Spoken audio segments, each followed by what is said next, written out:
Hi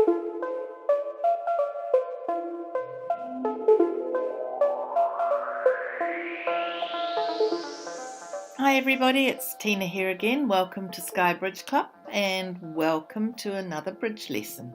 Today we're going to learn about what the responder does. The responder's first bid. The responder is the openness partner. So we're going to be able to start to have a proper conversation. Last lesson we learned about the opener's first bid. Now the responder is the opener's partner. And once the opener has made a bid, and remember it promises between 12 and 19 points, then the responder can enter into the discussion, can enter into the auction, can start to share information with their partner, the opener. And it's important that that information is as accurate as it possibly can. Now, why are we having this conversation? Well, the responder is going to make a limit bid, and the reason we're having this conversation is because both parties would really like to bid game. Because if you bid game, you get a very big bonus.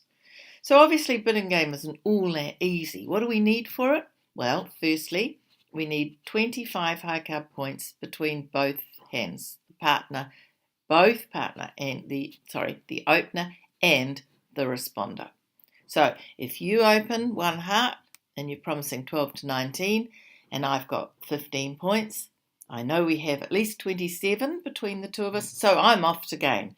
The only thing I've got to discover is which is the best game. So game, well, obviously it needs a little bit of a risk. You have to bid at least as high as 3 no trumps, 4 hearts or spades, and 5 clubs or diamonds. So 3, 4, 5. 3 no trumps, 4 of a major, 5 of a minor. But what does that mean? Do I only have to make 3 tricks, for example? No, sadly you don't. You have to make 9 because you always add 6 to the bid that you make. So if you bid 1 heart, then you have to make 7 tricks. If you bid 3 no trumps, it's 9. 4 level bids are 10, and 5 and 6 is 11. So it's quite hard to make 5 clubs and 5 diamonds because you can only lose 2 of the 13 tricks. So, as a summary, 25 points between both hands, and you have to bid at least as high as 3 no trumps, 4 of a major, 5 of a minor. If you do this, you're in game, and if you make the game, you get a big bonus. A part score is a contract that anything under that, so 2 no trumps would be a part score, 3 diamonds would be a part score. Okay, so now we know that the opener's first bid is 12 to 19, and we know that game you need 25. What does the responder need for game to be definite? Now I can only rely on my partner, being the opener, having 12 points. Partner, he may have more, but I can only rely on 12. So in order for game to be definite, I need to have 13, because 13 and 12 is 25. I think so anyway.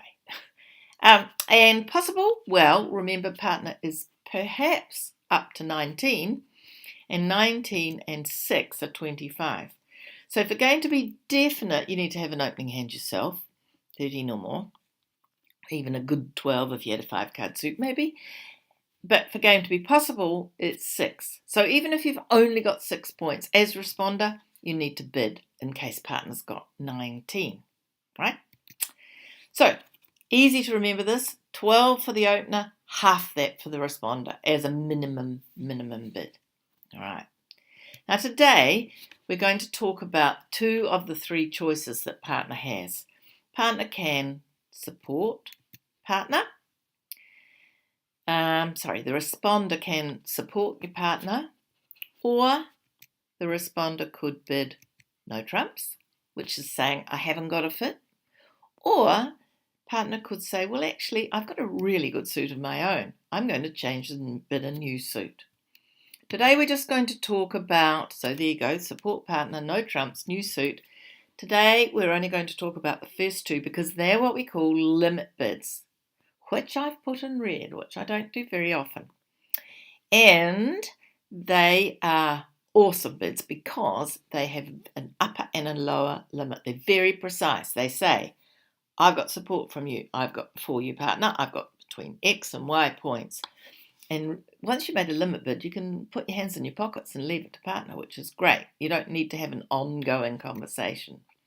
So the two kinds of bids that are limit bids are no trump bids, which deny having a fit, and the same suit bids, which is when you are supporting your partner and later on when you're rebidding a suit of your own.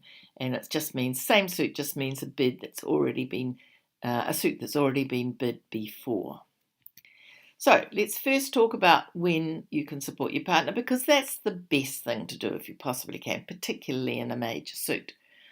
So here we are. We've got 8 points. We've got a trump fit. Partner's shown 5. And we've got 4. So it's 9 trumps. There's plenty of trumps for a fit. But we've only got 8 points, so we don't know if there's a game there. So what we're going to do, and it's pretty close to the minimum of 6. So I'm just going to bid 2 up 1 level. And bidding up 1 level in the same suit promises 6 to 9 and 3 or more trumps. Very precise bid. It's awesome. Here we've got 11. So we can't bid 2 hearts because that says 6 to 9. It doesn't say 11. We have to jump a level and show 10 to 12. So there are your first 2 sets of numbers, 6 to 9, 10 to 12. Here is a bit of an unusual hand. Now we've got, actually that is a much better hand than you might think. It's not just any old 7 points. You've got a very good spade suit. In other words, having only 1 is great because now you can trump the opponent's spades and they can lead the ace, but if they lead the king, they're not going to make it because you're going to put the 2 of hearts on it and trump it. So we have a special bid for hands like this. If you've got 5 trumps and a singleton and less than 10 points, then jump all the way to 4 hearts. Yes, I know I said you needed 25, but this is a special one and partner will understand. You're simply saying, partner, I've got lots of trumps, I've got a shortage, I haven't got a whole lot of points. I'm trying to cut the opponents out of the auction. It's called a preemptive bid. So jumping straight to game in a suit is not a strong bid at all. It simply shows a shapely hand. We talk about a shapely hand. We've got 5 or more trumps and a singleton or void, which gives us a bit of a problem when we come across this hand. Because although this is a nice hand, this is a nicer hand. We've only got 4 trumps, which is fine still, because that's 9 between us. And we've got a singleton, but we're too strong to bid 4 spades. Partner will just think we've got less than 10. So now you have to change the suit first and bid slowly to game. It doesn't matter whether partner bids 2 hearts or 2 spades or whatever. You're going to bid 4 spades. And partner will know that because you took a slow route, you are stronger. Right. It's a bit tricky, that bit. You might want to think about that and watch this little bit more than once. Right. When we don't have a fit, we have to bid no trumps. And it's the same sort of process. Here we've got 9 points. We can't support partner. Partner might have 5 hearts. We have only got 2. So now we're going to bid 1 no trump. Minimum bid 6 to 9. Remember, the minimum bid when we supported partner was also 6 to 9. So 6 to 9 and no fit. Give ourselves a few more points. Now we've got 11. Can't bid 1 no trump because that's 6 to 9. So now we're going to bid 2 no trumps. Jump a level. 10 to 12 and no fit. And if you have enough for game, which is 13, remember, 13 and 12, 25, then you can, and no fit with spades, we're going to bid 3 no trumps. Okay, I know this seems like lots of numbers, and I urge you to learn them, because they happen all the time. It's the bread and butter of any auction, this. 6 to 9 for a minimum bid, 10 to 12 you jump a level, and if you're bidding no trumps, you need 13 plus, but if you're bidding 4 hearts, straight to 4 hearts, you need 5 or more trumps and a shortage. As I said, it's worth learning these numbers. Thanks for watching. A few numbers to learn there, but look, just learn them, because these bids happen all the time, and it's not that much to learn, but you'll find it's very, very useful, because if you can make a limit bid, then partner will be absolutely delighted and know exactly what to do next. Don't forget, You've got 8 hands to practice this lesson. So I look forward to seeing you at the next lesson.